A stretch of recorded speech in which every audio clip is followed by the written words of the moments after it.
Hello everyone. आज का हमारा टॉपिक है अनपेड सेलर। इसमें हम लोग पढ़ेंगे about the meaning and rights of an unpaid seller against the goods and against the buyer. और हम लोग पढ़ेंगे about the buyer's right against seller and auction sale. सबसे पहले देखते हैं अनपेड सेलर कौन होता है।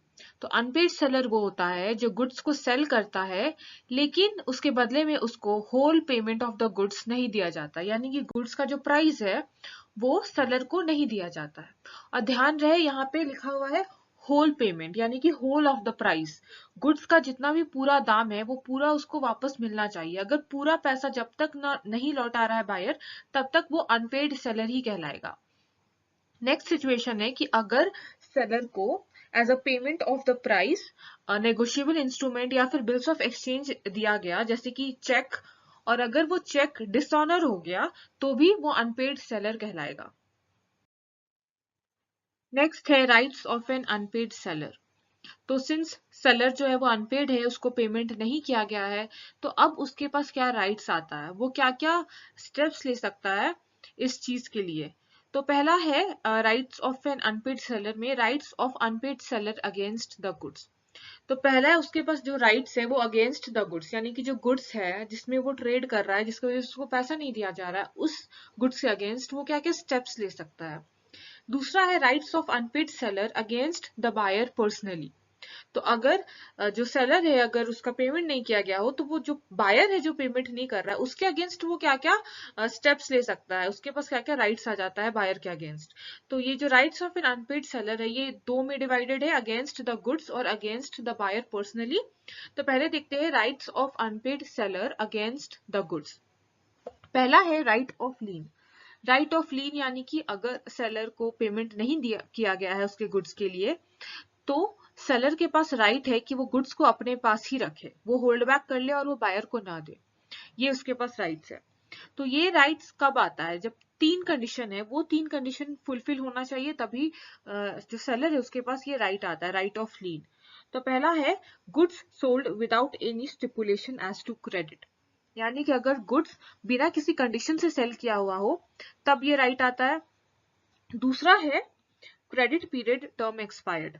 तो अगर कोई टाइम दिया हुआ हो बायर को कि 1 महीना के अंदर आपको पेमेंट करना है, क्रेडिट में दिया हुआ हो गुड्स, और बोला जा रहा है कि 1 महीने के अंदर आपको पेमेंट करना है, और वो 1 महीने के अंदर पेमेंट नहीं किया, क्रेडिट पीरियड एक्सपायर कर गया, तो उस केस में आता है राइट ऑफ लीन। थर्ड है बायर बिकम्स इंसॉल्वेंट। तो अगर जो बायर है वो इंसॉल्वेंट हो जाता है, यानी कि अब वो पे नहीं कर सकता, उसका जो लाइबिलिटीज है वो बहुत ज्यादा हो जाता है एज कम्पेयर टू एसेट्स, यानी कि liabilities are more than assets, तो जो बायर है वो इंसॉल्वेंट हो जाता है। तो ये तीनों कंडीशंस अगर फुलफिल होगा तब जो सेलर है उसके पास आ जाता है राइट ऑफ लीन। नेक्स्ट है right of stoppage of goods in transit. तो ट्रांजिट मतलब गुड्स ऑन द वे है, यानी कि रास्ते में है, उस टाइम सेलर के पास राइट आ जाता है कि वो रास्ते में है गुड्स, उसको स्टॉप कर सके। तो ये सारा राइट्स आने के लिए भी कंडीशंस है, वो कंडीशंस फुलफिल होगा तभी ये राइट आएगा। तो पहला कंडीशन ये है सेलर मस्ट बी अनपेड। तो ऐसा नहीं है कि सेलर को पेमेंट कर दिया गया है और वो जाके वो स्टॉप कर रहा है गुड्स को, तब उसके पास ये राइट नहीं है। पहला कंडीशन है ये सेलर मस्ट बी अनपेड। दूसरा है parted with the possession of goods, यानी कि जो पोजीशन ऑफ गुड्स है जो पहले था सेलर के पास, अब वो ट्रांजिट में गया, तो वो अब पोजीशन ट्रांसफर नहीं हुआ है, मतलब कि पार्ट हुआ है बस वो पोजीशन का, वो पूरी तरीके से जो गुड्स है वो सेलर की पोजीशन से बायर तक ट्रांसफर नहीं हुआ है। तो वही है parted with the possession of goods. Third है गुड्स आर इन ट्रांजिट, यानी कि गुड्स जो है ना ही सेलर के पास है ना ही बायर के पास है, वो ट्रांजिट में है। अगर वो बायर के पास चला गया पूरा, तब सेलर के पास ये राइट नहीं रहेगा कि वो स्टॉप कर सके। तो अगर वो ट्रांजिट में है, वो रास्ते पे ही है, तब उसके पास राइट है। फिर फोर्थ है बायर हैज बिकम इंसॉल्वेंट। तो अगर जो बायर है वो इंसॉल्वेंट हो गया, यानी कि अब वो केपेबल नहीं है पेमेंट करने के लिए, तो भी सेलर अनपेड सेलर के पास ये राइट है कि वो गुड्स को जाके स्टॉप करे जो ट्रांजिट में है। नेक्स्ट है राइट टू रीसेल। तो अगर पेमेंट नहीं किया जा रहा है सेलर को, तो उसके पास राइट आ जाता है कि वो गुड्स को है वो रीसेल करे, उसको वो दोबारा से बेचे उसको कोई दूसरे बायर को। तो ये राइट टू रीसेल के भी दो है, दो कंडीशंस है। पहला है पेरिशेबल नेचर गुड्स। अगर गुड्स जो है वो अगर पेरिशेबल नेचर का है, सपोज ऐसा गुड्स जो खराब हो जाता है कुछ दिनों में, जैसे फ्रूट्स हो गया, मिल्क हो गया, दही हो गया, ऐसा गुड्स को वो रीसेल कर सकता है बिना इन्फॉर्म किए बायर को, क्योंकि वो पेरिशेबल नेचर का है गुड्स। दूसरा ये है कि अगर गुड्स पेरिशेबल नेचर का नहीं है तो उस सिचुएशन में जो सेलर है उसको नोटिस देना होगा बायर को regarding the resale of goods. तो उसको नोटिस देना होगा, और अगर नोटिस देने के बाद भी वो रीजनेबल टाइम के अंदर पेमेंट नहीं किया है बायर, सेलर को पेमेंट नहीं किया, तो उस केस में बायर के पास, सेलर के पास राइट आ जाएगा टू रीसेल। नेक्स्ट है आगे जो दूसरा पार्ट है वो है rights of unpaid seller against the buyer personally. तो बायर के अगेंस्ट क्या क्या राइट्स आ जाता है सेलर के पास। पहला है सूट फॉर प्राइस। तो ऑब्वियस सा बात है, अगर उसको पेमेंट नहीं मिल रहा, उसको प्राइस नहीं दिया जा रहा है फॉर द गुड्स सेलर को, तो वो जो बायर है उसके अगेंस्ट वो स्यू कर सकता है, उसके अगेंस्ट केस फाइल कर सकता है। नेक्स्ट है suit for damages for non acceptance. तो अगर जो बायर है वो एक्सेप्ट नहीं कर रहा है गुड्स को, वो नेग्लेक्ट कर रहा है, वो बोल रहा है, रिफ्यूज कर रहा है एक्सेप्ट करने से, या रेपुडिएट कर रहा है, वो कैंसिल करना चाह रहा है, और उसकी वजह से अगर कुछ डैमेजेस हो रहा है सेलर को, तो वो सारे डैमेजेस के लिए वो उसको स्यू कर सकता है, बिकॉज वो उसके नॉन एक्सेप्टेंस की वजह से उसको डैमेजेस हो रहा है सेलर को। नेक्स्ट है सूट फॉर इंटरेस्ट। तो अगर जो बायर है वो उसको पेमेंट नहीं किया, वो क्रेडिट पीरियड पार भी हो गया फिर भी वो पेमेंट नहीं किया, तो जितने टाइम तक वो पेमेंट नहीं किया है, जितना डेट तक वो ड्यू था उसका पेमेंट, उतना डेट तक वो इंटरेस्ट चार्ज कर सकता है, और बायर को वो इंटरेस्ट देना होगा सेलर को। तो ये दोनों राइट्स है सेलर के, अनपेड सेलर के पास। अगर सेलर को उसका पेमेंट नहीं दिया जा रहा है तो अनपेड सेलर के पास ये सारा राइट्स आता है अगेंस्ट द गुड्स और against the buyer personally. Next है buyer's rights against seller. So since unpaid seller के कुछ राइट्स होते हैं, सो बायर के भी कुछ राइट्स होते हैं in case of sellers default. अगर सेलर ने कुछ डिफॉल्ट कर दिया तो बायर के क्या क्या राइट्स होते हैं। पहला है suit for damages for non delivery. So अगर सेलर रॉन्गफुली नेग्लेक्ट किया या फिर रिफ्यूज किया to deliver the goods to the buyer, तो उस केस में जो बायर है उसके पास राइट रहता है कि वो स्यू कर सकता है सेलर को for damages because of non delivery of goods. Next है सूट फॉर स्पेसिफिक परफॉर्मेंस। तो अगर स्पेसिफिक परफॉर्मेंस से रिलेटेड कॉन्ट्रैक्ट है, अगर कोई स्पेसिफिक गुड्स या फिर असर्टेन गुड्स से रिलेटेड कॉन्ट्रैक्ट है और उस कॉन्ट्रैक्ट का ब्रीच हो गया बिकॉज ऑफ द सेलर, तो उस केस में भी जो लॉ है वो बायर को ये राइट देता है कि वो स्यू कर सकता है for the specific performance of the contract. Then है suit for damages for breach of warranty. तो अगर वारंटी में ब्रीच हो गया तो जो बायर है उसके पास ये राइट रहता है कि वो सेलर को स्यू करे फॉर द डैमेजेस, यानी कि वो जो भी डैमेजेस हुआ है उसको क्लेम कर सकता है फ्रॉम द सेलर। नेक्स्ट है suit for rescission of contract and for damages for breach of condition.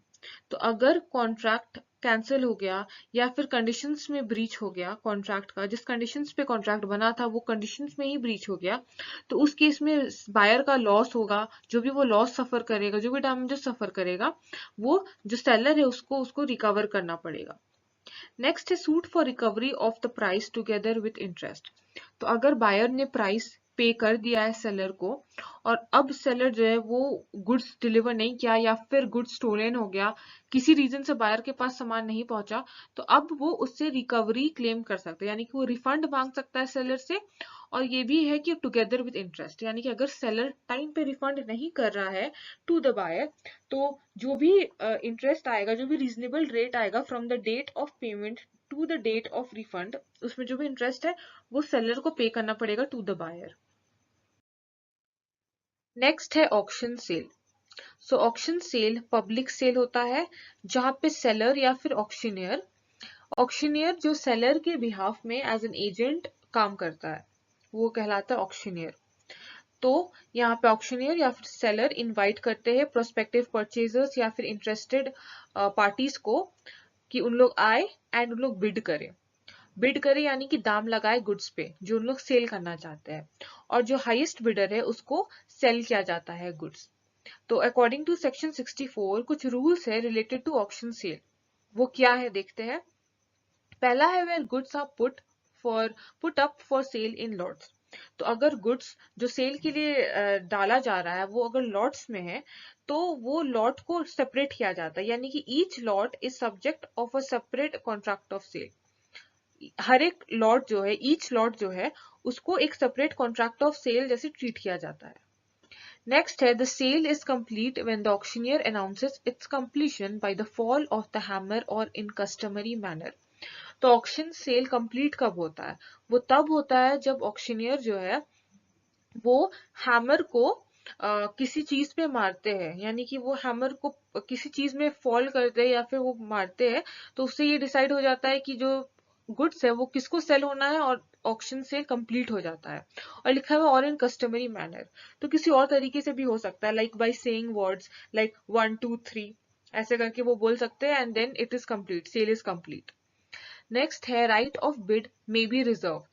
तो इसका क्या मतलब है? इसका मतलब ये है कि जो सेलर है वो या उसके बिहाफ में अगर कोई इंसान जो बिड कर रहा है, अगर सेलर या फिर सेलर के बिहाफ में कोई पर्सन आया है बिड करने के लिए वो गुड्स को, तो उस केस में वो कर सकता है, लेकिन वो तभी कर सकता है जब वो एक्सप्रेसली ये डिक्लेयर किया है, यानी कि बाकी बिडर्स को भी पता रहना चाहिए कि ये सेलर है या सेलर का ये आदमी है जिसके बिहाफ में ये बिड करने आया है।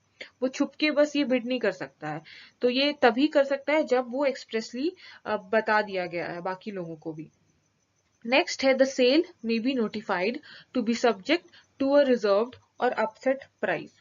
तो यहाँ पे जो सेलर है वो कोई प्राइस को रिजर्व कर सकता है और ये डिसाइड कर सकता है कि इस प्राइस के नीचे वो सेल नहीं करेगा वो अपना सामान को। नेक्स्ट है, नो क्रेडिट। तो ऑक्शनियर जो है वो गुड्स को सेल नहीं कर सकता ऑन क्रेडिट, और उसको कंपेल भी नहीं कर सकता है कोई to sell the goods on credit या फिर to accept a cheque for the purchase price. So that's all for today. Thank you everyone.